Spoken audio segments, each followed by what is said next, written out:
At this point in time, we're in a position to examine the way in which things have gone. Bex Bailey raised the issue of the internal complaints procedure with the NEC 2 years ago. I mean, it took her bravery in coming out and talking about her own personal experiences to force the Labour leadership into actually doing something about it. Why? Well, what I know happened was that she was attacked in a terrible way, that she came forward a couple of years later and spoke to people within the party. And as we've heard, someone in the party thought that it was a good piece of advice to tell her to keep her head down and not say anything about it. And that was appalling. And of course, we have to make sure we're now looking into who that person was, what on earth they were thinking about, and also into Bex's allegations, and which need to be taken seriously. I would personally think they're probably a matter for the police, but we need to make sure that this young woman is supported. But the Leader's office was aware of this. It was only when the media turned its attention to this story that the party... I didn't know that the media was aware of this. The Leader's office was aware of an allegation of rape. The party were clearly aware that there was a problem. Bex Bailey had been pushing for the internal complaints procedure to be updated for quite some time. It took her talking about her accusation of rape for changes to even be discussed. I mean, for a progressive party, I mean, you're not just letting down your members, you're not just letting down your politicians, you're letting down, the young people that are flocking to the party in their droves. Sure. Can we talk about Kelvin Hopkins?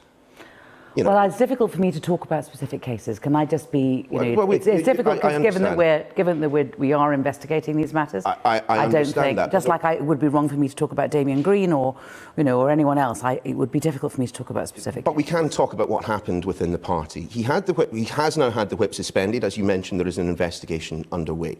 But he was promoted to the Labour front bench in 2016 after he had been reprimanded by the whips. I mean, why was he, a man who had an allegation of inappropriate sexual behaviour known to the whip's office on his record, why was he promoted to the front bench? Now, this is all part of the investigation. I'm really sorry. I don't want to come on here and not answer questions, but I'm not in a position to be able to keep... Well, you can keep asking me, but I'm not going to be... Rosie Winterton went to the Leader's office at the time of his promotion and said, why on earth are we doing this? He's had a reprimand. We know that his behaviour has been subpar, and still he was promoted. Now, that does go to the Leader's office on this occasion.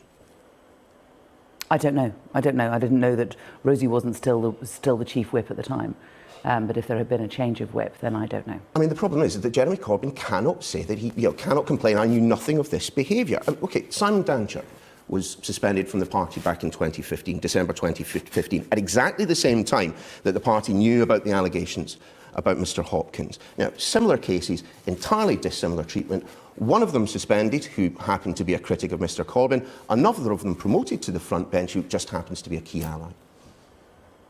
Now, you can draw whatever conclusions you want at this stage, but I am not in a position to be able to comment on these matters in detail because they are under investigation. I'm not sure. I don't want to go... Well, I'm sorry, but that's what you're getting. So, I mean, I'm happy to go, but I'm here to try and give you such assistance as I'm able to, but I am not going to talk about internal discussions at the moment where there is an investigation going on. It is not for me, and I appreciate I may be being a bit loyally about this, but whilst an investigation is going on, we let that investigation take its course, and not to get involved in commentary on it or additional information or anything else. I'm not going to be doing that. Just like I'm not going to be casting aspersions in relation to any Tories, or any allegations in relation to them. It is just I just can't do it, and I'm sorry, and I appreciate you may want to push the story on, but I'm just not in a position to be able to be helpful. It's not about pushing the story on. Whatever. I want to show you this. We have some, You didn't frankly have the balls to put country before party.